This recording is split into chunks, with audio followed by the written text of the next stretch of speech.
Swerte o malas? Ako si Lisa Singson Kaupeng, book author at editor. Magkapit pandasal muna tayo.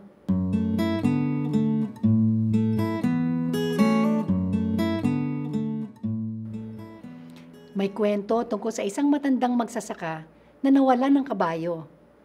Nang narinig ito ng mga kapitbahay niya, sabi nila, "Ay malas, nawala yung kabayo mo." Sagot ng matandang magsasaka, "Tingnan natin." Kinabukasan, bumalik yung kabayo niya na may kasamang 3 kabayong ligaw. "Ay swerte," sabi ng mga kapitbahay. Sagot ng magsasaka, "Tingnan natin."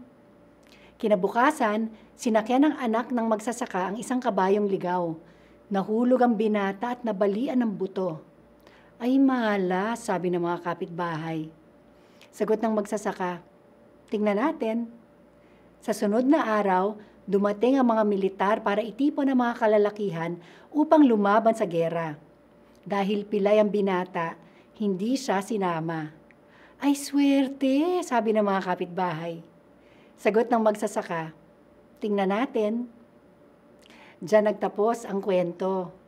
Bitin ano?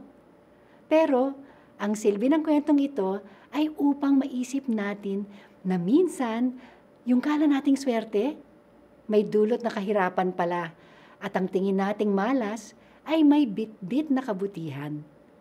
Hindi ba't ganyan din tayo sa Diyos?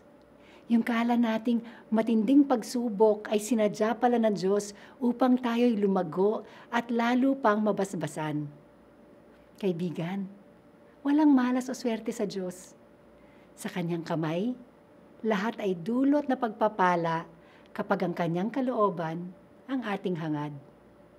Tayo magdasal. Jesus, sumusuko ako sa kalooban ninyo. Amen.